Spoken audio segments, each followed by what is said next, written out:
All right, we're going to do a few of these non-conformity responses using the 5 why method. This can be fun unless you have the misfortune of being in charge of it, in which case it could be frustrating and annoying. In any case, we were able to make them up this morning.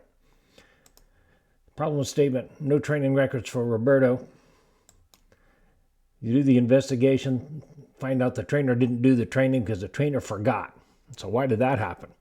Trainer's impaired and the trainer can't keep track of that stuff. I've seen that one a few times. Here's another one. Trainer swears he did the training, but the dog ate his homework. He lost the form. It's on his desk someplace, etc., etc. That's one thing that happens. Or the trainer can say, yeah, I did that, and I sent it to you, the HR guy, and you lost it. And then the reason, real why, is that the system still relies on a paper trail.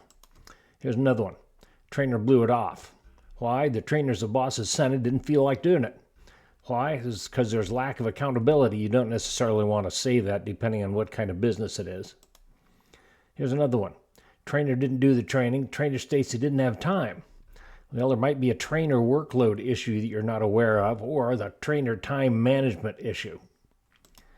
Here's another one. Trainer did the training, but the system is down. Why? The system is insufficient for doing its job because the company's too cheap to provide a better system.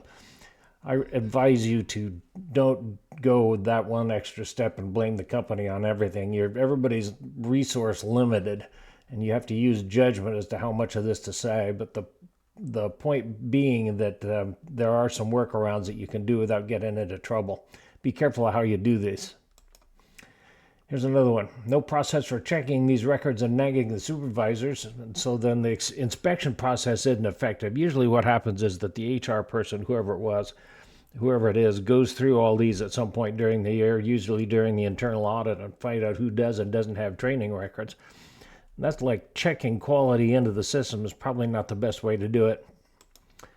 In a general way, the second question on all of this should be, do we really need to be doing this? Now, in the case of training records, it's required by the standard that you do it, but it's not necessarily required that everything be trained all the time and a paper record be trained. So you have to ask the question, what's the actual necessary training of records we need to be doing?